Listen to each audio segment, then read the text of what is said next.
하나님 말씀은 느헤미야 1장입니다. 구약 성경 727면입니다.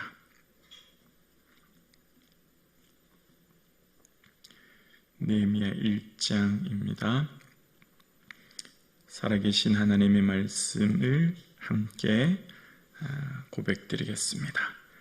하가랴의 아들 느헤미야의 말이라. 아닥사스다 왕 제20년 기슬룰 월에 내가 수상궁에 있는데 내 형제들 가운데 하나인 하나니가 두어 사람과 함께 유다에서 내게 이르렀기로 내가 그 사로잡힘을 면하고 남아있는 유다와 예루살렘 사람들의 형편을 물은즉 그들이 내게 이르되 사로잡힘을 면하고 남아있는 자들이 그 지방 거기에서 큰 환난을 당하고 능욕을 받으며 예루살렘 성은 허물어지고 성문들은 불탔다 하는지라. 내가 이 말을 듣고 앉아서 울고 수일 동안 슬퍼하며 하늘의 하나님 앞에 금식하며 기도하여 이르되 하늘의 하나님 여호와 크고 두려우신 하나님이요 주를 사랑하고 주의 계명을 지키는 자에게 언약을 지키시며 긍휼을 베푸시는 주여 간구하나이다. 이제 종이 주의 종들인 이스라엘 자손을 위하여 주야로 기도하오며 우리 이스라엘 자손이 주께 범죄한 죄를 자복하오니 주는 귀를 기울이시며 눈을 여시사 종의 기도를 들으시옵소서. 나와 내 아버지 집에 범죄하여 주를 향하여 크게 악을 행하여 주께서 주의 종 모세에게 명령하신 계명과 율례와 규례를 지키지 아니하였나이다.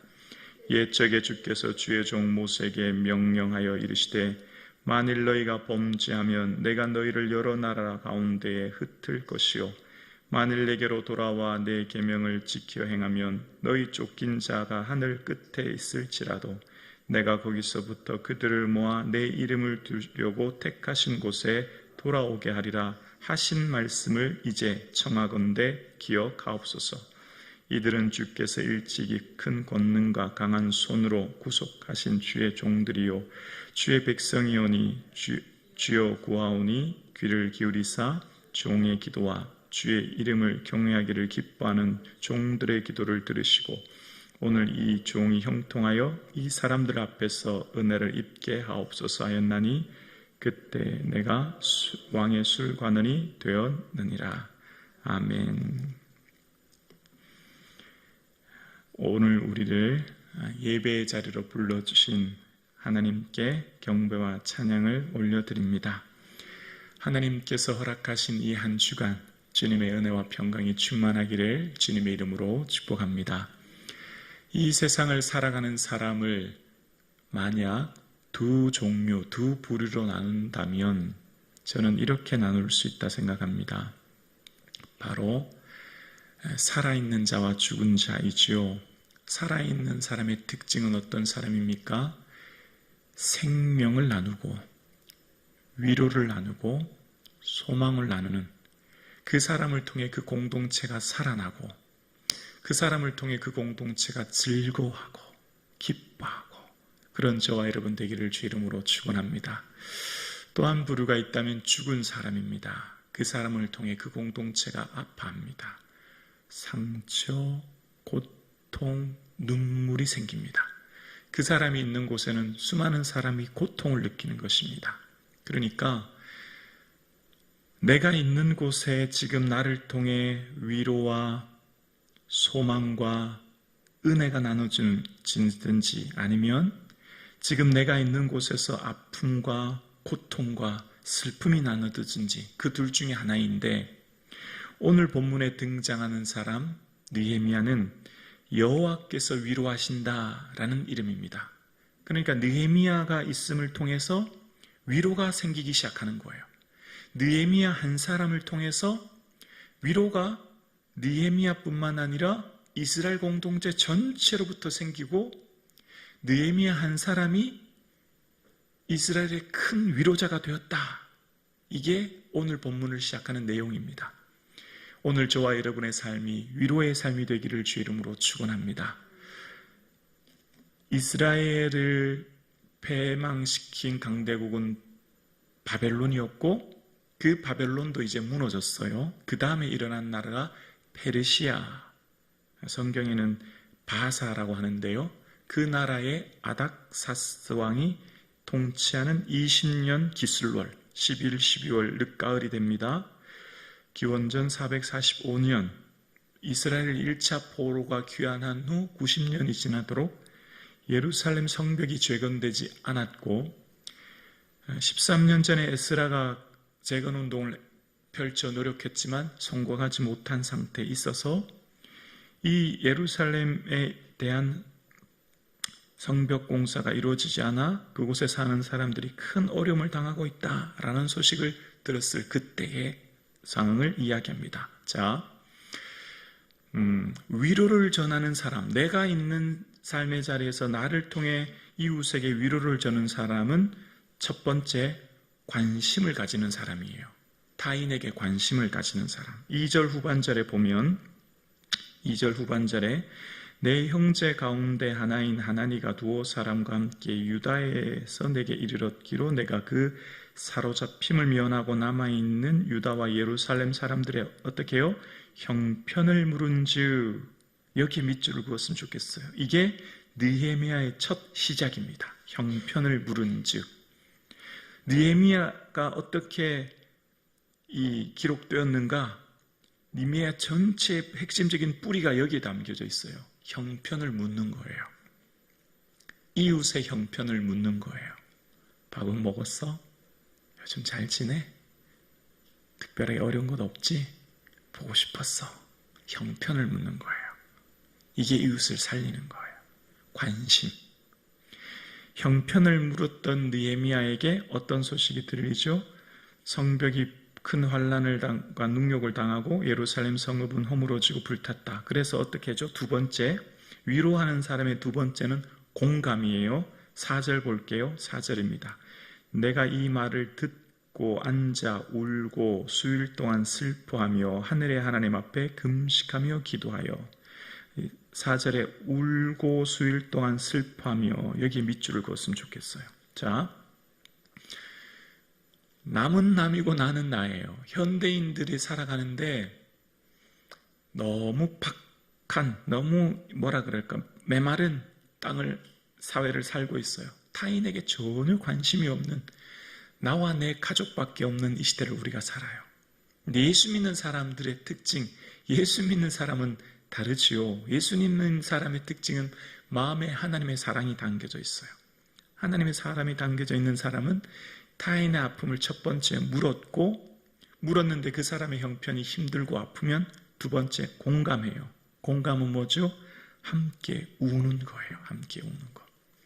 우는 사람들은 나 때문에, 나의 형편, 나의 처지, 나의 아픔 때문에 우는 사람들은 세상 사람이고, 예수 믿는 사람은 타인의 아픔 때문에 우는 사람이에요. 이웃의 아픔 때문에 우는 사람이 우리예요. 우리는 내 슬픔, 아픔 때문에 눈물, 콧물 흘리기보다, 물론 그렇게 울어야죠. 하나님에 울어야지만 한 단계 더 성숙하면 어떻게 해요? 타인의 아픔을 가지고 우는 사람, 타인의 아픔을 가지고 고통하는 사람. 예수님께서 힘쓰고 애써 땀방울이 빗방울 되도록 겟세마네 동산에서 우리를 위해 기도하셨듯이 오늘 우리의 모든 기도 속에 나를 넘어 이웃을 향해 눈물이 있는 이 아침 되기를 주의 이름으로 축원합니다. 자, 첫 번째 관심이고요. 이웃을 살리는 위로의 사람의 특징. 두 번째는 공감이고요.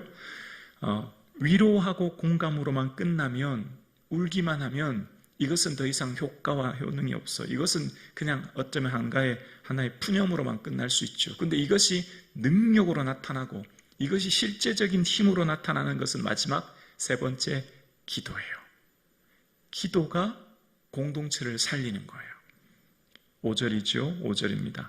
이르되 하늘의 하나님 여호와여 크고 두려우신 하나님이요 주를 사랑하고 주의 계명을 지키는 자에게 언약을 지키시며 긍휼을 베푸시는 주요 간구하나이다. 여기에 이제 힘이 있는 거예요. 느헤미야가 어떻게 예루살렘 성벽을 재건하는 공사를 일으켰고, 예루살렘이 어떻게 1700km가 넘는 먼 땅 수상궁에서부터 예루살렘까지 가게 되었고, 또 이 느헤미야가 어떻게 왕으로부터 허락을 받아서 이 예루살렘에 가서 그들에게 위로의 삶을 살았나? 마지막은 기도예요. 기도가 이웃을 살리는 거예요. 기도가 실제적인 능력이에요. 왜 그렇죠? 왜 기도가 능력이죠? 기도는 하나님이 하시는 거잖아요. 하나님이 일하는 건 내가 하지만 기도는 하나님이 하게 하시는 거잖아요. 하나님이 하시는 역사죠. 자, 그러면서 보세요. 5절을 다시 볼게요. 이르되 하늘의 하나님 여호와여 크고 두려우신 하나님이여. 하나님은 어떤 분이에요? 하늘에 계시며 두려우신 하나님, 크고 두려우신 하나님. 우리 하나님이 얼마나 위대하시며 능력이 많으신지를 이제 고백해요. 지금 느헤미야는 아닥사스 왕의 술관원이에요. 그러면 한 국가의 왕이 가장 위대하고 가장 능력 있고 가장 두려운 존재 아닙니까? 여러분 생각해 보세요. 여러분이 지금 한 나라의 고위 관료로 있다면, 무슨 용산 대통령실이 있다면 실제적인 대통령이 실제적인 힘 권력 아닌가요? 그런데 느헤미야를 보세요. 느헤미야는 하나님만 크고 두려우신 하나님이지, 느헤미야의 눈 속에 아닥사스 왕은 한 사람의 사람이에요. 어떻게 알 수 있냐고요? 11절이에요. 11절 볼까요? 11절에 보면 주여 구하오니 귀를 기울이사 종의 기도와 주의 이름을 경외하기를 기뻐하는 종들의 기도를 들으시고 오늘 종이 형통하여 이 사람들 앞에서 은혜를 입게 하옵소서 하였나니 그때 내가 왕의 술관원이 되었느니라. 이 사람이에요. 이 사람. 아닥사스 왕이요, 사람일 뿐이에요. 이게 믿음의 사람의 특징이에요. 믿음의 사람은 하나님이 크고 두려우신 분이지 그 외엔 다 사람이에요. 사람? 그냥 한 사람이에요. 사람이지. 아닥사스 왕이 아무리 능력 있고 권력이 있고 한 국가를 호령해도 사람일 뿐입니다. 여러분의 인생에 누가 두렵고 누가 위대하고 누가 크게 보이십니까?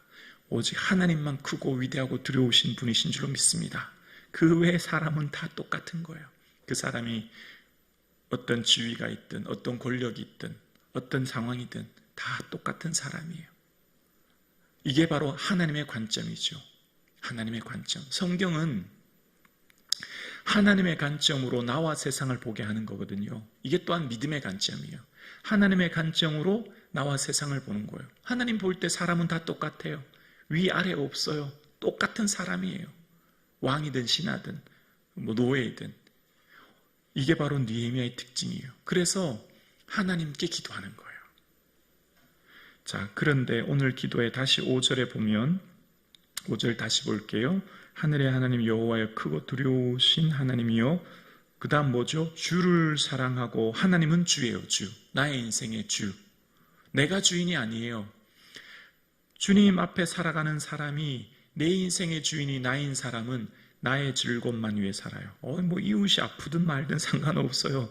지금 예루살렘 성벽이 허물어지고 환란을 당했다는 소식 들어도 별로 신경 쓰지 않아요.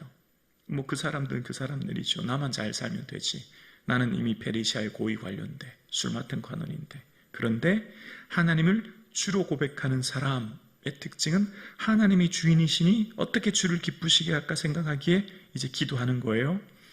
그래서 자신을 이제 종이라고 비유하는 거예요. 이 뒤로부터 나는 종이라고. 그리고 이제 5절부터 9절까지의 이제 기도의 내용이 나오는데 핵심적인 것 2가지만 기억하면 돼요. 느헤미야를 어떻게 기도했느냐? 첫 번째 언약, 즉 말씀 붙들고 기도했고, 두 번째 회개, 하나님 앞에 회개하며 기도했다는 겁니다. 언약을 가지고 기도했다라는 거예요.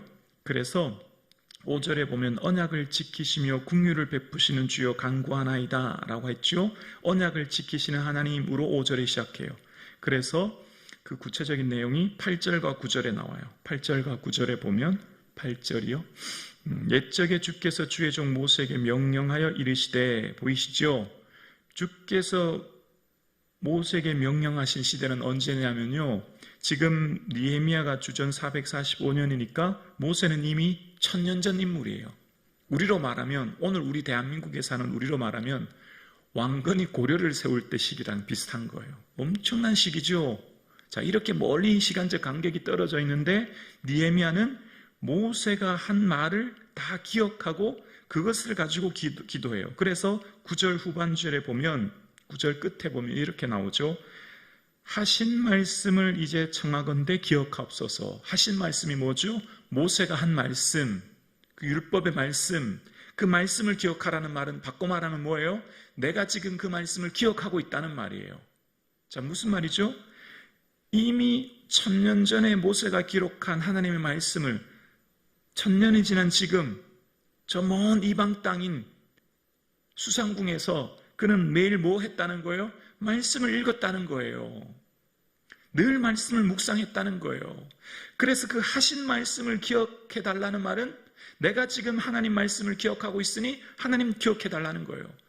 보세요. 기도는 반드시 말씀의 뿌리를 둬야 되는 거예요. 기도의 뿌리의 근거는 말씀이에요. 기도는 내 마음대로 하는 게 아니라 성경에서 어떻게 기도했고 성경에서 뭘 말하고 있으며 성경에서 어떻게 행했는지를 보면서 기도하는 거예요. 그냥 내 마음에서 온 대로 막 하는 게 아니라 성경에 뿌리를 둔 기도인 거죠. 느헤미야는 철저히 성경의 기초에서 기도한 거예요. 오늘 저와 여러분의 삶에 늘 말씀을 읽고 묵상하는 은혜가 있기를 주 이름으로 축복합니다. 그래서 하나님은 어떤 분인지를 알았냐면, 하나님은 한 번 하신 약속은 결코 깨뜨리지 않고 반드시 성취하시는구나, 이런 하나님을 알았기 때문에 느헤미야는 기도할 때 하나님 이 언약을 기억하시고 지켜주세요, 하신 말씀 기억해 주세요 라고 말씀 가지고 기도했고, 그래서 왜 우리가 이렇게 되었는지를 말씀을 통해 알게 된 거예요. 바로 모세의 신명기를 통해 알게 된 것은 말씀에 순종하지 않을 때 우리를 흩어서 이방 나라로 보내신다는 걸 알았기 때문에, 그래서 두 번째 회개한 거죠. 6절에 보면 이제 종이 주의 종들인 이스라엘 자손을 위하여 주야로 기도하며 우리 이스라엘 자손이 주께 범죄한 죄를 자복하오니 주는 귀를 기울이시며 눈을 여시사 종의 기도를 들으시옵소서. 나와 내 아버지 집이 범죄하여, 이제 나는 종이 되었고요, 나와 내 아버지 집이래요. 나와 내 민족을 하나로 일치시키는 거예요. 나는 죄 지은 적이 없는데, 나는 그런 적 없는데, 그건 내 조상의 문제고 내 이웃의 문제가 나와 상관없는 데가 아니라 나의 아픔으로 생각하고 내가 주께 그 대신하여 회개하는 거죠. 그래서 하나님 앞에 기도하는 거죠. 하나님 앞에 은혜를 베풀어 달라는 거예요. 오늘 예배 드리시는 저와 여러분의 삶에 말씀 붙드시고 말씀에 기초하여 기도하며 하나님께서 원하시는 마음을 품고 이웃의 아픔을 품고 여호와께서 위로하신다라고 하는 느헤미야의 이름처럼 저와 여러분이 이웃에게 위로를 전하는 삶 되기를 주 이름으로 축원합니다. 그러면 어떻게 된다고요? 내 허물과 내 죄가 보이는 거예요. 그래서 나와 내 아버지의 집이 범죄했다고 이야기하는 거예요. 성령이 충만하게 임재하면 나의 죄가 보이고 내 생각으로만 가득하면 이웃의 죄가 보이는 것입니다. 그래서 늘 성령이 충만한 공동체는 회개의 바람이 일어나게 되고 그 역사로부터 교회가 성장하고 능력이 나타나는 것입니다. 이것을 주님은 기뻐하시는 거지요. 다 내 잘못이에요. 다 내 탓이에요. 이렇게 회개할 때 하나님이 그를 통해 위대한 역사를 나타나게 해줄 줄로 믿습니다.